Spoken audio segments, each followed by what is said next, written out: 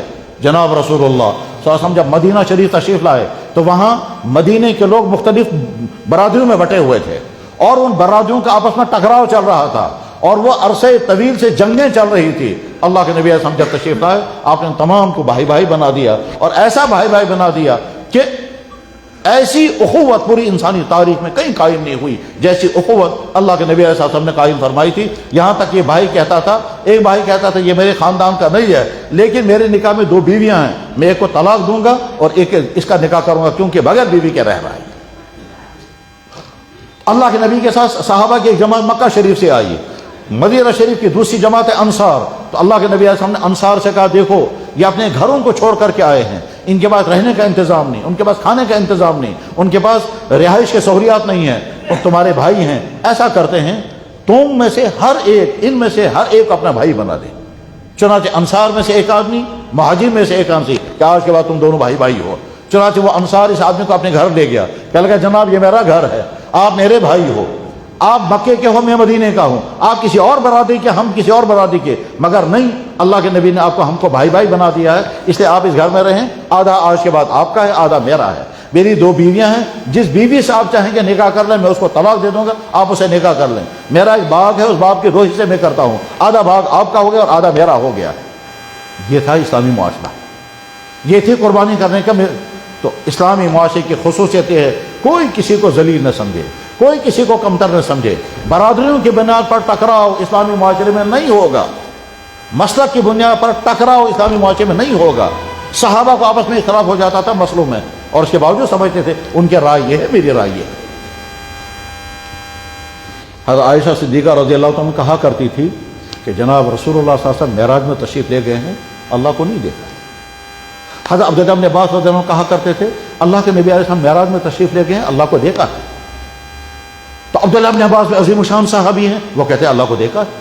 حضرت عائشہ رضی اللہ عنہ عظیم الشان صحابی ہیں، وہ کہتے ہیں اللہ کو نہیں دیکھا۔ ان کی رائے بھی ہے ان کی رائے بھی ہے، ان کی طرف سے ان کی کبھی توہین نہیں ہوگی، ان کی طرف سے ان کی کبھی توہین نہیں ہوگی۔ وہ کہیں کہ ہاں عائشہ کی رائے یہی ہے کہ اللہ کے نبی نے اللہ کو نہیں دیکھا، کیونکہ دیکھنے کے لیے جو سسٹم ہونا چاہیے وہ سسٹم نہیں تھا، اور اللہ کے نبی نے اللہ نے خود قرآن میں فرمایا لا تدرک الابصار۔ حضرت عائشہ اپنی وجوہات تفصیل سے بیان کرتی تھی، حضرت عبداللہ بن عباس اپنے تفصیل سے بیان کرتی تھی۔ ہم لوگ حضرت عبداللہ بن عباس رضی اللہ عنہ کے مسلک والے ہیں، وہ کہتے تھے اللہ کے نبی نے معراج میں اللہ کو دیکھا ہے، لیکن اس کے معنی یہ نہیں کہ حضرت عائشہ کی توہین کرے، کیونکہ وہ نہیں مانتے ہیں کہ اللہ کے نبی علیہ السلام نے اللہ تعالیٰ شانہ کو عرش اس میں معراج میں دیکھا ہے، رؤیت باری کو نہیں مانتے حضرت عائشہ، اور وجوہات بھی بیان کرتی ہیں۔ ہم کہتے ہیں اما عائشہ کی رائے یہ ہے اور عبداللہ بن عباس کی رائے یہ ہے۔ ہمارے کچھ علماء جو ہیں وہ اس رائے کو مانتے ہیں اور ان کی توہین نہیں کرتے، اور ہمارے کچھ علماء اس رائے کو مانتے ان کی توہین نہیں کرتے۔ جب ہم سے پوچھا جاتا ہے آپ علماء دیوبند کیا مانتے ہو، ہم کہتے ہیں ہم عبداللہ بن عباس رضی اللہ عنہ کی رائے کو مانتے ہیں۔ اس کی تفصیلات بیان کیا علامہ انور شاہ صاحب نے، لیکن اس کے معنی یہ نہیں ہے کہ حضرت عائشہ صدیقہ رضی اللہ عنہ کی توہین کریں، کیونکہ اس کی توہین کریں گے تو اپنا ایمان ختم ہو جائے گا۔ تو ان کی رائے سلامت، مگر ہم ان کے رائے کے ساتھ۔ غرض یہ کہ امت مسلمہ مسلمانوں کا معاشرہ جہاں ہوگا ان کو بہت چوکنا رہنا ہے، ہم کو آپس میں ٹکرانا نہیں ہے۔ برادریوں کی بنیاد پر، مسلکوں کی بنیاد پر، ذاتوں کی بنیاد پر ہم کہیں گے وہ فلانی ذات کا ہے، ہم اس کے ساتھ نہیں جڑیں گے، وہ کہیں گے ہم ان ذات کے ہیں، ہم اس کے ساتھ نہیں جڑیں گے۔ اسلامی معاشرے میں ایسا نہیں ہوتا، اسلامی معاشرے میں تمام کے تمام بھائی بھائی ہوتے ہیں۔ اللہ کے نبی علیہ السلام نے فرمایا، آج ہی میں نے درس دیا جب وہاں حدیث کا سبق ہو رہا تھا، جب درس ترمذی آخری حدیث ہو رہی تھی، اس میں اللہ کے نبی علیہ السلام کے یہی مبارک ارشاد سنایا گیا۔ اللہ کے نبی علیہ السلام نے فرمایا کہ رک جائیں لوگ برادریوں کی بنیاد پر، آبا و اجداد کی بنیاد پر فخر کرنے سے۔ تم فخر کرتے ہو ہم فلانی برادری کے ہیں، تم فخر کرتے ہو میں فلانے باپ کا ہوں، کسی کا کوئی فخر نہیں ہے، تمام کے تمام آدم کے اولاد ہیں اور آدم مٹی سے پیدا ہوئے۔ ہاں تم سے افضل وہ ہے کہ جو تقوی میں سب سے اونچا ہوگا، تم سے افضل وہ ہے جو نیک زیادہ ہوگا، چاہے وہ کسی بھی برادری کا ہو۔ تو برادریوں کے اختلاف نہیں ہونے چاہیے، اور ہم موجودہ دور میں جہاں جہاں جن جن حالات میں رہ رہے ہیں ان حالات کو مسلمان کو سمجھنا چاہیے کہ ہم کہاں ہیں، کس طرح کی صورتحال میں ہیں۔ ہم اگر آپس میں دور رہے، اب اگر آپس میں ٹکراتے رہے اور ایک دوسرے کو ذلیل سمجھتے رہے تو اس کے نتیجے میں کبھی ہو سکتا ہے شدید نقصان اٹھانا پڑے گا اور اس وقت پچھتائیں گے سب۔ اسلامی معاشرے کے لیے اصول نمبر 1، اسلامی معاشرے کا اصول نمبر 2 کہ مسلمان معاشرے میں فحاشی نہیں ہوگی، فضول خرچیاں نہیں ہوں گی، آوارگیاں نہیں ہوں گی، لڑکوں لڑکیوں کے غلط تعلقات نہیں ہوں گے، بدکاریاں زناکاریاں نہیں ہوں گی، غلط ریلیشنز نہیں ہوں گے۔ اسلامی معاشرے کا اصول یہ ہے، ان اللہ یامر بالعدل والاحسان وایتاء ذی القربی وینہی عن الفحشاء والمنکر۔ اللہ تعالیٰ سے ہم کو سختی سے روکتے ہیں، خبردار فوج کا مجھ سے دور رہنا۔ اب ہم اس وقت اپنے معاشرے کو جب دیکھتے ہیں، الامان الحفیظ، صورتحال یہ ہے، غیروں کا معاملہ تو وہ غیر سمجھیں، وہ اپنی نسلوں کو اپنی فکر خود ہی کریں۔ ہاں ہم انسانیت کی بنیاد پر یہ چاہیں گے کہ غلطیاں کسی بھی معاشرے میں نہیں ہونی چاہیے، لیکن ہم اس وقت گفتگو کر رہے ہیں مسلم معاشرے کے۔ مسلمان معاشرے میں وہ ساری چیزیں نہیں ہونی چاہیے جن کو اللہ اور اللہ کے نبی نے حرام کر دیا اور جس کے معاشرتی اثرات پورے معاشرے کو برباد کر دیتے ہیں۔ مثلا جب زناکاری ہوگی تو حرام بچے پیدا ہوں گے، اور اگر حرام بچوں کو روکا گیا تو ابارشن کرنے ہوں گے، اور ابارشن کرنے ہوں گے تو نالیوں میں بچے انسانوں کے ملیں گے، اور اگر وہ بچے پیدا ہو گئے ان کا کوئی باپ نہیں ہوگا، اور جب بچے پیدا ہوں گے وہ عورت لٹک جائے گی، اس کے بعد اس عورت کو کوئی لینے والا نہیں ہوگا، اور اس مرد کو کہا جائے گا کہ یہ مرد بدکار ہے لہذا ہمیں بیٹیاں اس کو نہیں دیں گے۔ جب زناکاری پھیلتی ہے تو اس کے نتیجے میں وہ بیماریاں بھی آئیں گے جن بیماریوں کا اس سے پہلے کبھی نام بھی نہیں سنا ہوگا، وہ اللہ کے نبی نے ارشاد فرمایا۔ جب زناکاری پھیل جائے گی تو اس کے بعد پھر نکاح مشکل ہو جائیں گے، اور نکاح عام جب نہیں ہوں گے تو نتیجہ کیا ہوگا؟ گھروں میں حرام بچے پیدا ہوں گے، ان عورتوں کو بعد میں کوئی لینے والا نہیں ہوگا، ان حرام بچوں کو کہیں سے وراثت نہیں ملے گی، ان کی کوئی تربیت کرنے والا نہیں ہوگا، تو نتیجہ اسلامی سارا معاشرہ برباد ہو جائے گا۔ وجہ ہوگی کہ مسلمان معاشرے میں زناکاری پھیلنے لگی۔ اسی وجہ سے اللہ اور اللہ کے نبی نے فرمایا مسلمان جلد نکاح کریں، اور ہمارے معاشرے میں ہمارے بچوں پر یہ ظلم ہے کہ ان کو لٹکا کر کے رکھتے ہیں اور عرصے تک لٹکا کر کے رکھتے ہیں۔ کچھ برادریوں میں تو جلدیاں شادیاں ہوتی ہیں، بہت مبارک، لیکن اتنی جلدی بھی شادیاں نہیں ہونی چاہیے کہ بچی ابھی بہت چھوٹی عمر کی ہے اور جلدی سے اس پر ازدواجی زندگی کا بوجھ آ گیا تو بیماریوں کا شکار ہو جائے گی۔ یعنی کم سے کم وہ میچول ہو جانی چاہیے، وہ اس قابل ہو جانی چاہیے کہ اس کے جسم کے اندر اتنی قوت آ گئی، جسمانی طور پر وہ اتنی بالغ ہو گئی کہ آگے وہ ازدواجی زندگی گزار سکے۔ نہ لیٹ کرنا بہتر ہے اور نہ جلدی شادیاں کرنا بہتر ہے، ایک بیلنسڈ ماحول ہونا چاہیے، تو جتنی جلدی ہو اتنی جلدی شادیاں کرنی چاہیے۔ اور جب لیٹ شادیاں ہوتی ہیں تو نوجوان لڑکے برائیوں کا شکار ہوتے ہیں، اور اس کا تجربہ یا اس کا اندازہ آپ کو تب ہوگا جب آپ کالجوں میں پہنچیں گے، جب یونیورسٹیوں میں پہنچیں گے، جب آپ کوچنگ سینٹروں میں جا کر کے دیکھیں گے، اور اس کے ساتھ یہ تمہارے دریا کے کناروں پر جا کر کے دیکھو کیا کیا حالات ہیں، وہ کن کے بچے ہیں، وہ آپ کے لڑکے اور لڑکیاں ہیں، وہ آپ کے محلوں میں جا کر کے دیکھیں کس طرح سے وہ گندی چیزیں وہاں ملتی ہیں، جو گندی چیزوں کا تذکرہ کرنا بھی یہاں مشکل ہے۔ تو اپنے معاشرے کو پاک رکھنے کے لیے آپ کو اپنی نسلوں کی فکر کرنی ہوگی، اپنے بچوں کی کڑی نگرانی کرنی ہوگی، تو آپ کے بچے بچ جائیں گے۔ کس قدر بے غیرت ہے وہ باپ جس کی بیٹی ہفتوں تک باہر پھرتی ہے اور اسے پتہ ہی نہیں کہ میری بیٹی کہاں ہے۔ کس قدر بے غیرت ہے وہ باپ جو اپنی بیٹیوں کو اجنبیوں کے ساتھ ٹور کرنے کے لیے بھیجتے ہیں، اور نہ جانے کن کن شہروں میں گھوم کر کے آتے ہیں، انہیں کے ساتھ وہ ہوٹلوں میں راتیں گزارتے ہیں، انہیں کے ساتھ وہ کیفیٹریوں میں گھومتے رہتے ہیں، اور اس کے بعد جب واپس آتی ہیں کسی کے پاس کوئی گارنٹی نہیں ہے کہ وہ اپنی عصمت بچا کر کے واپس آئی ہے، یہ عصمت لٹا کر کے واپس آئی ہے۔ مسلم معاشرے میں نوجوان لڑکوں اور لڑکیوں کی آوارگی کا کوئی تصور ہی نہیں ہے۔ اپنے معاشرے کو پاک کرنے کے لیے میرے بھائیوں اپنی نئی نسل کی فکر کرو۔ ایسا نہ ہو کہ باپ تو ہے نمازی، باپ تو ہے تبلیغی، باپ تو ہے مولانا صاحب، باپ تو ہے مدرسے میں، باپ تو ہے نماز کا حاجی صاحب، اور بیٹا اور بیٹے نہ جانے کہاں جا چکے ہیں، اور وہ سمجھ میں آ جائے گا ان لڑکوں کے۔ چنانچہ جن لوگوں کی نظر اس سوسائٹی پر ہے جو کالجوں کے حالات کو جانتے ہیں اور ان کے معلومات کا رکھتے ہیں کہ اس وقت یہاں کے کتنے بچے یہاں سے باہر کی تعلیم گاہوں میں پڑھنے کے لیے جا چکے ہیں، کس جگہ پر کتنے ہزار ہیں۔ آپ کو شاید نہیں معلوم ہوگا، بھوپال میں یونیورسٹی ہے برکت اللہ یونیورسٹی، تقریباً 15 سے لے کر 20,000 تک جموں و کشمیر کے لڑکے اور لڑکے وہاں پڑھ رہے ہیں۔ اور بھوپال کے لوگوں نے کہا کہ اللہ کے صاحب ہمارا معاشرہ تو بہت پاک صاف تھا، ان کشمیر کے لڑکوں لڑکیوں نے ہمارے معاشرے کو برباد کر دیا۔ وہ کہتے ہیں ہمارے معاشرے میں لڑکیاں سیکنڈ ٹائٹ نہیں پہنتی تھی، ان کشمیریوں نے آ کر کے سیکنڈ ٹائٹ ہم کو سکھائی۔ ہماری بیٹیاں جو ہیں بے پردہ باہر نہیں پھرتی تھی، ان کشمیریوں نے آ کر کے یہاں بے پردگی پھیلائی ہے۔ اور اس سے آگے بڑھ کر اور زیادہ دردناک واقعات کو سناتے ہیں بھوپال کے ذمہ داران۔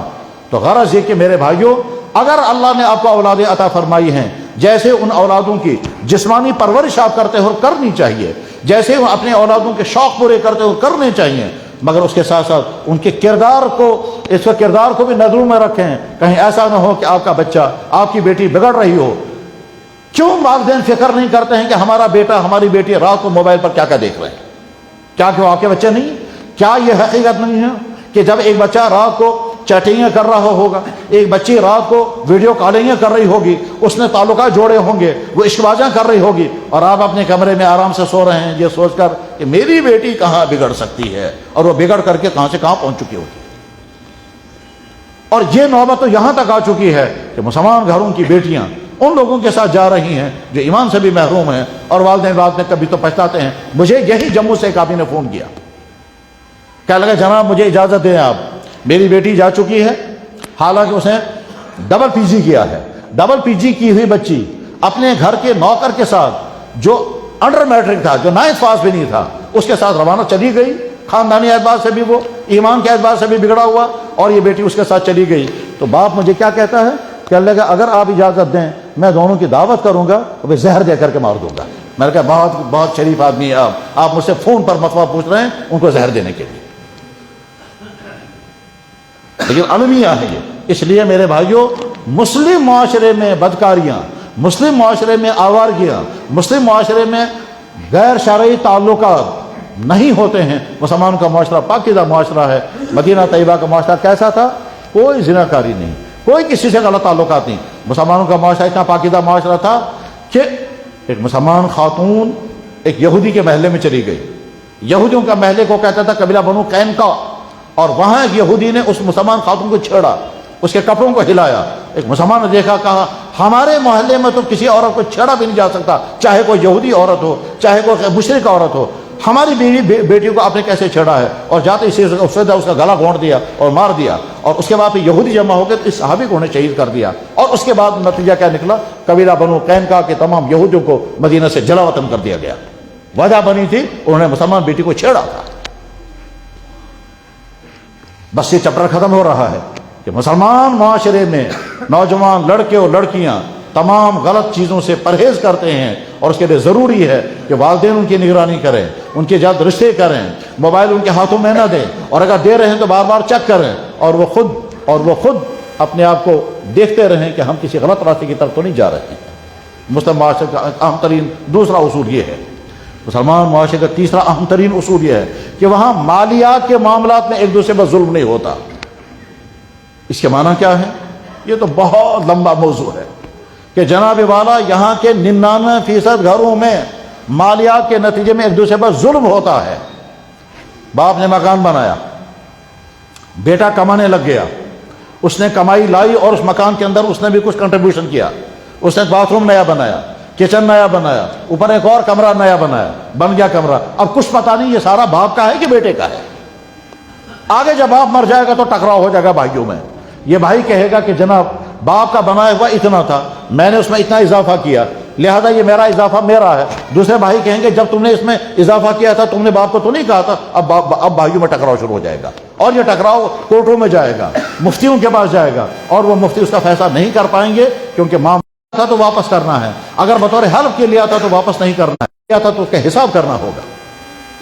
ہمارے بزرگوں کا معمول اس سلسلے میں کتنا احتیاط کا معمول تھا۔ حضرت مولانا اشرف علی تھانوی رحمۃ اللہ علیہ کے ایک خلیفہ تھے، ان کا نام تھا مولانا محمد عیسیٰ۔ یہ الہ آباد کے رہنے والے تھے اور عالم تھے اور نہایت ہی شریف اور متقی انسان تھے۔ انہوں نے اپنی بیوی سے کہا کہ میں چونکہ تمہارا مہر ادا نہیں کر سکا اس لیے میں تمہارے ساتھ رہنا نہیں چاہتا جب تک مہر ادا نہ کرو۔ بیوی نے کہا تو اب آپ کیا چاہتے ہیں؟ کہنے لگا میں مہر کے بارے میں کوئی فیصلہ کرنا چاہتا ہوں۔ بیوی نے کہا تو لائیے دے دیجیے مہر۔ شوہر کہتے ہیں میرے پاس ہے ہی نہیں مہر دینے کے لیے۔ بیوی نے کہا جب مہر دینے کے لیے ہے نہیں تو آپ بات کیوں اٹھا رہے ہیں؟ کہنے لگا بات میں نے اسی لیے اٹھائی ہے تاکہ مہر کے بارے میں کوئی فیصلہ ہو جائے۔ مہر ادا کیے بغیر میں تمہارے ساتھ رہنا نہیں چاہتا۔ مہر ادا کیے بغیر ہم دونوں ایک ساتھ رہیں گے میرا ضمیر گوارا نہیں کر رہا ہے، اس لیے اگرچہ اسلام نے اجازت دی ہے مہر بعد میں ادا کرنا، مگر میں نہیں چاہتا مہر ادا کیے بغیر اپنی بیوی کے ساتھ وقت گزاروں گا۔ بیوی نے کہا تو ٹھیک ہے نا، دے دیجئے مہر۔ شوہر نے کہا مگر میرے پاس ہے ہی نہیں۔ تو فرمایا جب ہے نہیں تو مہر کا مسئلہ اٹھایا کیوں پھر؟ کہنے لگا اسی لیے اٹھایا تاکہ مسئلہ حل ہو جائے۔ کہنے لگا کرو حل۔ تو شوہر کیا کہتے ہیں؟ کہنے لگا تمہارا مہر میرے ذمہ باقی ہے، میرے پاس ادائیگی کا کوئی چارہ نہیں، میرے پاس ہے ہی نہیں پیسہ، میں ادائیگی کر نہیں سکتا، لہذا ایک کام کرو یہ مکان بطور مہر کے میں تمہیں دے رہا ہوں۔ بیوی نے کہا بہت اچھا، میرا مہر تو اتنا زیادہ نہیں ہے جتنا مکان ہے، تو سارا مکان اگر مجھے دیں گے مہر میں تو اور زیادہ خوشی کی بات ہے۔ شوہر نے کہا آپ مطمئن ہو گئی؟ میں نے آپ کا مہر ادا کر دیا؟ اس نے کہا جی ادا ہو گیا۔ اللہ کے ہاں میری پکڑ تو نہیں ہوگی؟ کہنے لگا کوئی پکڑ نہیں ہوگی، یہ مکان آپ کے قبضے میں آ گیا؟ کہنے لگا آ گیا۔ مولانا یہ کہہ کر کے گھر سے باہر نکل گئے، اور گھر سے باہر نکل کر کے تھوڑی دیر رکے، پھر باہر سے آواز دے رہے ہیں مکان والوں مجھے اندر آنے کی اجازت ہے کیونکہ مکان آپ کا ہے۔ بیوی نے کہا تشریف لائیے۔ اب شوہر اندر آ گئے، آنے کے بعد کہا آج کے بعد مکان آپ کا ہے، یہ آپ کو شوہر نے مہر میں دیا ہے، میرا مکان نہیں ہے۔ انہوں نے کہا ہاں جی ہو گیا۔ کہنے لگا اصلی بات اب سنو۔ انہوں نے کہا جی اب کون سی بات سننی ہے؟ کہنے لگا اب سنو اصلی بات، میرا دین مجھے حکم کرتا ہے کہ اپنی بیوی کے رہائش کا انتظام کرو اور اپنی بیوی کے کھانے کا انتظام کرو۔ کھانے کے انتظام میں کرتا رہوں گا کیونکہ میری آمدنی اتنی ہے جس سے آپ کے کھانے پینے کا انتظام میں کر لیتا ہوں، لیکن رہائش کا انتظام میں کر نہیں سکتا، اپنا مکان نیا بنا نہیں سکتا، لہذا مجھے کہیں کرائے پر مکان ڈھونڈنا ہے تاکہ میں اپنی بیوی کو مکان میں بسا سکوں۔ اب میں آپ سے درخواست کرتا ہوں یہ مکان آپ مجھے کرائے پر دے دو تاکہ میں اپنی بیوی کو اس مکان میں بسا سکوں گا، اور بجائے اس کے کہ آپ کسی اور کو یہ مکان کرائے پر دیں یا آپ مکان بیچ دیں، میں ریکویسٹ کرتا ہوں یہ مکان آپ مجھے کرائے پر دے دو، میں اپنی بیوی کو بسا سکوں گا۔ تو بیوی کہتی ہے وہ کون سی بیوی ہے جس کو آپ کو بسانا ہے؟ کہنے لگے وہ آپ ہے نا۔ کہنے لگا بھائی یہ چکر ہی میری سمجھ میں نہیں آتا، تم کیا کہتے ہو؟ کہنے لگا میں یہ کہتا ہوں مکان میری بیوی کا ہے، بسانا مجھے ہے، شریعت مجھے حکم کرتی ہے کہ اپنی بیوی کے رہائش کا انتظام کرو، اب میں تمہارے مکان میں اگر رہوں گا تو شریعت کا حکم میں پورا نہیں کر رہا ہوں، لہذا مجھ سے آپ کرایہ لے لیں۔ بیوی نے کہا بتاؤ کتنا کرایہ دو گے؟ کہنے لگا محلے میں دوسرے لوگ جو کرایہ دیں گے اتنا ہی، اس سے کم نہیں، کیونکہ وہ ظلم ہو جائے گا۔ معلومات کی تو طے ہو گیا، اچھا ہر مہینے مولانا اپنی بیوی کو اتنا کرایہ دیتے رہیں گے اور ساری زندگی کرایہ ادا کرتے رہے، اور پھر کہ امید ہے اللہ تعالیٰ شان و مجھ سے فرمائیں گے تم نے بیوی کا حق ادا کر دیا۔ مسلمان معاشرہ یہ ہوتا ہے۔ اللہ اکبر۔ حضرت مولانا مفتی شفیع صاحب رحمہ اللہ تعالیٰ جو مفتی اعظم تھے اپنے ملک کے، ان کے صاحبزادے ابھی زندہ ہیں اور بڑے صاحبزادے کی وفات ہو گئی۔ وہ جو بڑے صاحبزادے کی وفات ہوئی حضرت مولانا مفتی رفیع عثمانی رحمہ اللہ تعالیٰ، مولانا رفیع عثمانی صاحب نے واقعہ لکھا کہ میں ابا جان کے پاس بیٹھا ہوا تھا، ہمارے بڑے بھائی جان آئے دوسرے شہر سے، بڑے بھائی جان تھے ان کا نام تھا ذکی عثمانی، یہ مولانا ذکی صاحب آئے ہیں اپنے اہل و عیال کے سمیت مولانا شفیع صاحب سے ملاقات کرنے کے لیے، دوسرے شہر سے اس شہر میں پہنچے ہیں۔ ملاقات ہو گئی تو بیٹے نے اپنے ابا جان سے کہا حضرت میں واپس نکلوں؟ ابا جان نے کہا اللہ کے حوالے۔ مولانا رفیع عثمانی اپنے بڑے بھائی سے کہتے ہیں حضرت آپ اتنے دنوں کے بعد آئے ہو، آپ واپس کہاں جائیں گے؟ رات کو یہیں رہیں۔ تو جو ہی انہیں کہا رات کو یہیں رہیں تو مفتی شفیع صاحب نے ٹیڑھی نظروں سے دیکھا اپنے بیٹے مولانا رفیع عثمانی کو، وہ کہہ رہے ہیں حضرت اجازت ہے ہم چلیں؟ مفتی شفیع صاحب فرمایا نکل جائیے اللہ کے حوالے۔ مولانا رفیع صاحب بڑے بھائی سے کہہ رہے ہیں بھائی جان آپ رات کو قیام کریں یہیں، کھانا یہیں کھائیں، آپ کیوں نکلیں گے؟ آپ تو یہیں آئے نا ملاقات کرنے کے لیے۔ انہوں نے کہا ہاں میں یہی آیا ہوں ملاقات کرنے کے لیے، ابا جان نے اجازت دے دی ہم نکل جائیں گے۔ وہ جب اصرار کر رہے ہیں تو مفتی شفیع صاحب نے پھر ٹیڑھی نظروں سے ان کو دیکھا۔ مولانا رفیع عثمانی صاحب سمجھ گئے کوئی غلطی ہو رہی ہے، بہرحال مولانا ذکی عثمانی صاحب نکل گئے۔ اب مفتی شفیع صاحب نے ان کو بلایا، کہنے لگا بیٹا میرا بڑا بیٹا مجھ سے ملنے کے لیے آیا تھا، وہ رات میرے پاس آیا تھا، مجھے خوشی ہوتی، کون باپ چاہے گا میرا بیٹا آیا ملاقات کرنے کے لیے فوراً نکل جائے؟ تم جب ان کو کھانے کا آفر کر رہے تھے تم نے اپنی بیوی سے پوچھا تھا کہ میں مہمانوں کو روکوں گا آپ کھانا پکا سکو گی یا نہیں، آپ پر ظلم تو نہیں ہوگا؟ بیوی سے پوچھے بغیر تم نے کیسے ان کو دعوت دی؟ یہ تو ظلم ہے اپنی بیویوں پر۔ تمہاری بیوی کی ذمہ داری ہے تمہارا کھانا تیار کرے، میرا کھانا بھی اس کے ذمہ نہیں ہے، تو تم مہمانوں کا کیسے روک رہے تھے؟ پہلے تمہیں بیوی سے اجازت لینی چاہیے تھی کہ بیوی جان، میرے بھائی جان آئے ہیں، بھابھی جان آئی ہیں، بچوں کے سمیت آئے ہیں، میں چاہتا ہوں رات کو یہیں رہیں، کھانا ان کو شام کو کھلانا پڑے گا۔ اگر آپ کہیں گے تو میں بازار سے کھانا لے آؤں گا، اور آپ خوشی سے ان کے لیے کوئی کھانا تیار کر سکیں بشرطے کہ آپ پر لوڈ نہ ہو، تب میں ان کو دعوت کروں گا رات کو رہنے کی۔ جب بیوی آپ کو اجازت دیتی تب آپ ان کو روک سکتے تھے، اس کے بعد روکنے کی اجازت نہیں تھی۔ یہ ہے مسلمان معاشرہ، کوئی کسی پر ظلم نہ کرے۔ تو میں جو سمجھا رہا تھا وہ یہ کہ میرے بھائیوں، اپنے مالی معاملات کو صاف رکھو، ایسا نہ ہو کہ تم چلے جاؤ گے تمہارے بچے آپس میں لڑتے رہیں گے اور کورٹوں میں لڑتے رہیں گے اور مفتیوں پر لڑتے رہیں گے، اور کچھ پتہ نہیں ہوگا کس کی پراپرٹی کس کی کتنی ہے، بڑے بھائی کی کتنی اور چھوٹے بھائی کی کتنی ہے۔ آپ سمجھ نہیں پا رہے ہوں گے، لیکن میں اس کو واضح کرنے کے لیے مثال سمجھاتا ہوں۔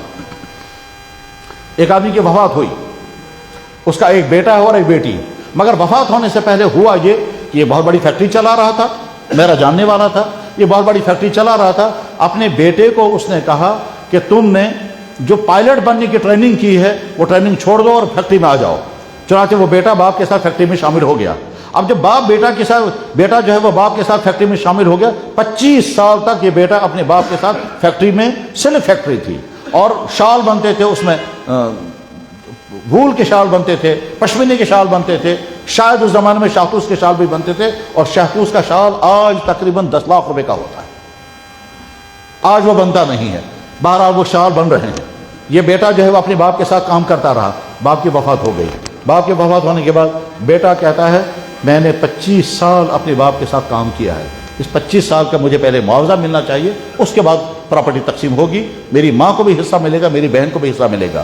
بہن کہتی ہے تم باپ کے ساتھ ہیلپر تھے، ساری پراپرٹی تقسیم ہوگی، 2 حصے تم کو ملیں گے، 1 حصہ مجھے ملے گا، کیونکہ قرآن یہ کہتا ہے کہ اگر ایک بیٹا اور ایک بیٹی ہوں گی، ایک بھائی اور بہن ہوگی، تو 2 حصے بھائی کو دے دو، 1 حصہ بہن کو دے دو۔ بھائی یہ کہتا ہے پہلے 25 سال کا میرا معاوضہ الگ کر دو، اس کے بعد پھر باقی کا تقسیم کریں گے جیسے قرآن تقسیم کرتا ہے۔ ٹکراؤ شروع ہو گیا، ہائی کورٹ میں سال تک لڑتے رہے، اور ہائی کورٹ فیصلہ کر نہیں سکا، کر بھی نہیں سکتا۔ پھر مفتیوں کے پاس پہنچے، کوئی مفتی اس کا فیصلہ نہیں کر سکتا۔ جج نے مجھ سے مشورہ کیا کیا کریں گے اس مسئلے میں، میں نے کہا کوئی حل نہیں نکلے گا اس کا۔ جج اتفاق سے میرا جاننے والا تھا، تو میں نے کہا اس کا حل نہیں نکل سکے گا، کیونکہ ڈاؤٹ خرابی کہاں پر ہے؟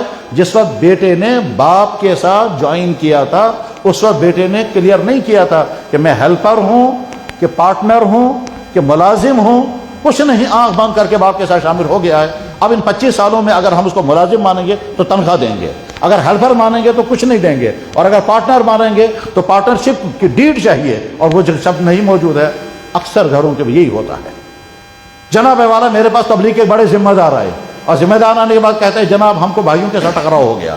کیوں ٹکراؤ ہو گیا؟ اس لیے ٹکراؤ ہو گیا کہ پراپرٹی کی صاف نہیں ہے، ہمیں نہیں معلوم ہے کہ ہمارے باپ کی کتنی ہے، اور ہم نے جو پیسہ کمایا اور پراپرٹی میں لگا دیا ہمارا کتنا اور باپ کا کتنا۔ وہ بھائی کہتا ہے میری اتنی ہے، یہ بھائی کہتا ہے اتنا ہے۔ میں نے کہا آپ لوگ تو تب اکرام مسلم بولتے رہے، اب کرو نا اکرام مسلم۔ کہنے لگے اکرام مسلم تو بعد میں کریں گے، پہلے پتہ تو چلنا چاہیے نا اس کا کتنا حصہ اور میرا کتنا حصہ ہے۔ میں نے کہا پریشانی کہاں سے آئی؟ کہا پریشانی یہاں سے ہے کہ ایک طرف سے میں ہوں، میرا بیٹا ہے، میرا بیٹا بھی اس پراپرٹی میں شامل ہے، اس نے بھی محنت کی ہے، اب میرے بیٹے کو کتنا حصہ ملے گا، مجھے کتنا حصہ ملے گا، اور میرے بھائی کو کتنا حصہ ملے گا، اور بہنوں کو کتنا حصہ ملے گا، ہم کو کچھ سمجھ میں نہیں آتا ہے۔ اب اگر ہم ہوش حصہ کریں گے ہو سکتا ہے حد تلخی ہو جائے۔ جناب والا یہ صورتحال ایسی ہے جس میں کوئی مفتی بھی فیصلہ نہیں کر پاتا ہے، اور الجھن رہتی ہے۔ پھر جب اس طرح کے معاملات آتے ہیں تو برادری کے ذمہ داران فیصلہ کرنے کے لیے بیٹھے ہیں۔ اچھی طرح سے سمجھیں، برادری کے ذمہ داران کے برادریوں کے ٹکراؤ ختم کرنے کے لیے فیصلے کرنا بہت اچھا قدم ہے۔ اس کے نتیجے میں برادریاں آپس میں لڑنے سے بچ جاتی ہیں، کورٹوں کے جھگڑوں سے بچ جاتے ہیں، تھانوں میں پہنچنے سے بچ جاتے ہیں جب برادری والے فیصلے کرتے ہیں۔ مگر برادری والوں کو بھی سمجھ کر کے رکھنا ہے، اگر غیر شرعی فیصلے کیے اور اس کا مال لے کر اس کو دیا، اس کا مال لے کر اس کو دیا، اس نے کمایا اس نے کھویا، اس کو مل گیا اس سے لیا گیا، اور اگر غلط فیصلہ ہوا ہے تو برادری والا پھنسے گا قیامت کے دن۔ اس نے اس کی دنیا بنائی، اپنی آخرت خطرے میں ڈال دی فیصلہ کرنے میں۔ اس لیے فیصلہ کرنے سے فرمایا جناب رسول اکرم صلی اللہ علیہ وسلم نے، جس انسان کو جو انسان فیصلہ کرنے کے لیے بیٹھ گیا بس وہ سمجھو کند چھری سے ذبح ہو گیا۔ اس میں کبھی طرفداری انسان کرتا ہے، کبھی پاسداری کرتا ہے، کبھی کسی کے ساتھ شفقت کا معاملہ کرتا ہے، اور کبھی معلومات نہیں ہوتی ہیں، اور ہم نے دیکھا بعض دفعہ بڑے ذہین قسم کے لوگ پڑھے لکھے ریٹائر افسر فیصلہ کرنے کے بیٹھتے ہیں تو غلط فیصلے کرتے ہیں، قانون بھی غلط فیصلے ہوتے ہیں، شرعاً بھی غلط فیصلے ہوتے ہیں۔ تو برادریوں کے لوگ اپنی برادریوں کو جمع کر کے رکھیں، فیصلے ضرور کریں مگر شریعت کے ضابطوں کو بھی سامنے رکھ کر فیصلہ کریں، اور اگر کہیں شریعت کا ضابطہ پورا نہیں ہو پا رہا ہے، ایسا بھی ہوتا ہے کبھی ہمارے سامنے بھی کیس آتے ہیں، ہم سمجھتے ہیں کہ شرعی ضابطہ پورا نہیں ہو سکے گا یہاں، تو ہم کیا کرتے ہیں، ہم اس وقت ان کے آپس میں فیصلے کراتے ہیں، اس طرح تک اپنے کندھوں پر نہیں لیں گے۔ اور اس کے لیے بنیاد ہے جناب رسول اکرم صلی اللہ علیہ وسلم کی ذات اقدس۔ اللہ کے نبی علیہ السلام اپنے حجرے مبارک میں آرام فرماتے، مسجد میں جھگڑا ہو گیا، آواز کمرے تک پہنچی، اللہ کے نبی صلی اللہ علیہ وسلم کھڑے ہو گئے، پردہ ہٹایا تو دیکھا مسجد میں دو صحابی، ایک صحابی کا نام ہے کعب بن مالک، وہی کعب بن مالک جس کے آپ تعلیم میں پڑھتے ہوں گے، جو فضائل اعمال میں کعب بن مالک کا واقعہ، تبوک کا واقعہ، وہی کعب بن مالک۔ کعب بن مالک نے دوسرے صحابی کو پکڑ رکھا ہے، اس دوسرے صحابی کا نام تھا ابو سعید، یہ ابو سعید خدری نہیں ہے، ایک اور ابو سعید ہے۔ کعب بن مالک اس سے کہتے ہیں کہ دیکھو تمہارے پاس میرا پیسہ ہے، تم دیتے کیوں نہیں؟ اس نے کہا میرے پاس ہے نہیں پیسہ دینے کے لیے۔ کعب بن مالک نے کہا تم پیسہ بھی نہیں دیتے، چپ کر رہتے ہو اور تم ہاتھ بھی نہیں آتے کہیں، میں تب تک نہیں چھوڑوں گا جب تک میرا پیسہ نہیں دو گے۔ اللہ کے نبی نے وہاں دیکھ لیا، فرمایا کعب کیا بات ہے؟ کہنے لگے یا رسول اللہ اس پہ میرا ذمہ قرضہ ہے، یہ میرا دیتا نہیں ہے۔ اللہ کے نبی نے اس سے پوچھا کیا صحیح کہہ رہے ہیں یہ کعب بن مالک، کیا واقعی اس کا قرضہ تمہارے ذمہ ہے؟ اس نے کہا ہاں یا رسول اللہ قرضہ ہے۔ فرمایا تم قرضہ ادا کر سکتے ہو؟ اس نے کہا حضرت میں نہیں کر سکتا۔ اللہ کے نبی نے فرمایا کعب کیا تم ایسا کر سکتے ہو کہ آدھا قرضہ معاف کر دو؟ انہوں نے کہا یا رسول اللہ آپ نے فرمایا میں نے معاف کر دیا۔ اللہ کے نبی ہم اسے فرمایا دیکھو اس نے آدھا قرضہ معاف کر دیا، باقی آدھا قرضہ ابھی ادا کر دو چاہے تمہیں گھر بیچنا پڑے۔ تو انہی سے فیصلہ کرایا اور یہ بخاری میں ہے۔ اس کی بنیاد پر ہماری دسیوں مسائل حل ہوتے ہیں جو اللہ کے نبی علیہ السلام نے یہ طریقہ۔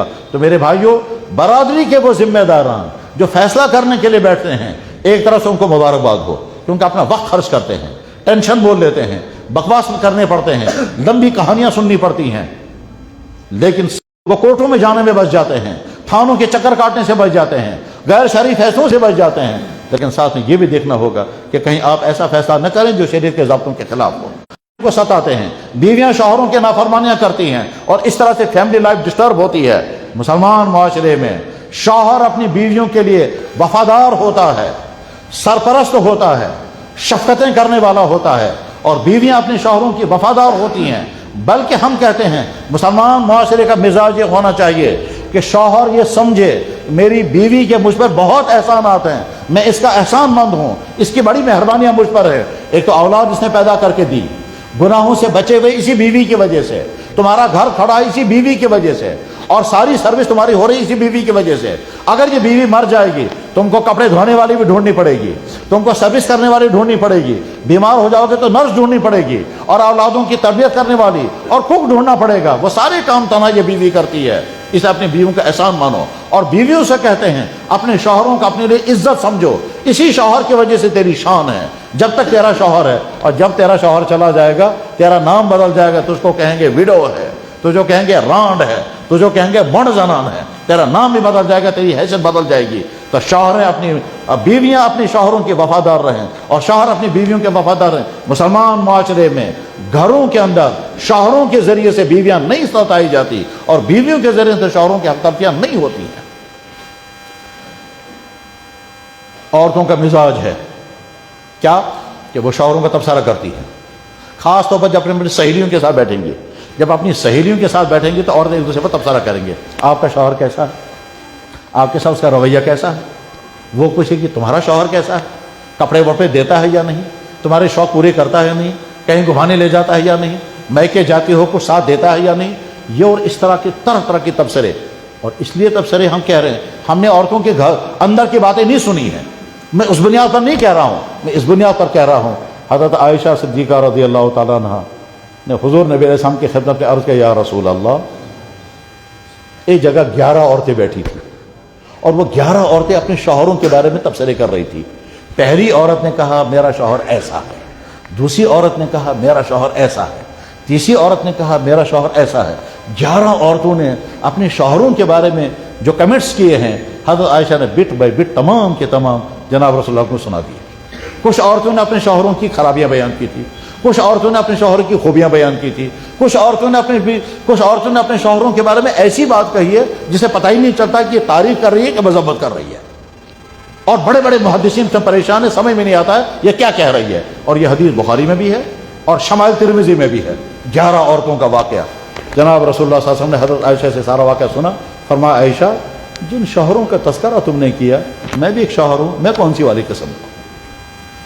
تو حضرت عائشہ نے فرمایا یا رسول اللہ آپ کے برابر کون شوہر ہو سکتا ہے، آپ کا جیسا کون ہو سکتا ہے؟ مسلمان معاشرے میں شوہروں کے ذریعے سے بیویاں نہیں ستائی جائیں گی، بیویاں فخر کرتی ہیں جیسا میرا شوہر ہے ایسا کسی کا نہیں۔ مسلمان معاشرے میں عورت اپنے شوہر کی نافرمان نہیں ہوتی ہے، مرد فخر کرتا ہے جیسی میری بیوی ایسی رحمت ہر ایک کو۔ یہی وجہ ہے کہ دنیا میں بے شمار علاقوں میں غیر مسلم عورتیں مسلمان عورتوں کے حالات سن کر فخر کرتی ہیں، تمہارا دین کتنا اچھا ہے، تمہارے شوہر کتنا تمہارا کیئر کرتے ہیں، تمہارا شوہر اللہ اکبر۔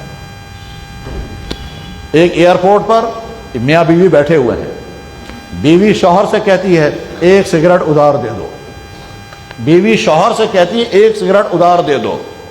دو میاں بیوی ادھر مسلمان بیٹھے ہوئے ہیں، شوہر نے بیوی سے کہا یہ بھی میاں بیوی ہیں، ٹھیک ہے۔ اس کے بعد پھر بیوی نے کہا مجھے معلوم ہے کہ تم ہر روز کبھی نہ کبھی مجھے کہتے ہو میرا سب کچھ تم پر فدا ہو جائے۔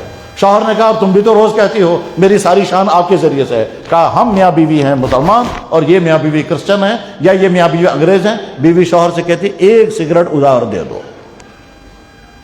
یعنی وہاں شوہروں کی پراپرٹی الگ الگ ہیں۔ شوہر برداشت نہیں کرے گا میرا پیسہ بیوی پر خرچ ہو، بیوی تیار نہیں ہوگی میرا پیسہ شوہر پر خرچ ہو۔ اور مسلمان معاشرے میں شوہر فخر سمجھتا ہے میرا سب کچھ میری بیوی پر لگ جائے تاکہ یہ صحت مند رہے تو میری زندگی آگے چلے گی۔ مسلمان معاشرے میں گھروں کے اندر محبتیں ہوتی ہیں، نفرتیں نہیں ہوتی، ٹکراؤ نہیں ہوتا، ایک دوسرے کو خوش کرنے کا مزاج ہوتا ہے، محبتیں ہوتی ہیں۔ مسلمان معاشرے میں ساس اپنی بہو پر ظلم نہیں کرے گی، مسلمان معاشرے میں بہو اپنی ساس کو دکھ نہیں پہنچائے گی، مسلمان معاشرے میں بھابھی اپنی نند کو تکلیف نہیں پہنچائے گی۔ مسلمان معاشرے میں گھر کی عورتیں ایک دوسرے کے ساتھ تعاون کرنے والی ہوتی ہیں، رفیق ہوتی ہیں، ٹکراؤ کرنے والی نہیں ہوتی ہیں۔ جب مسلمان معاشرہ صحیح ہوتا ہے تو میرے بھائیوں مردوں کو سکون ملتا ہے جب گھروں کے اندر، اور عورتیں جب آپس میں لڑتی ہیں تو پستا ہے مرد سوچتا ہے میں ماں کی بات سنوں گا تو بیوی ناراض ہو جائے گی، اور بیوی کی بات مانوں گا تو ماں بددعا دے گی، وہ بیچارہ پریشان رہتا ہے۔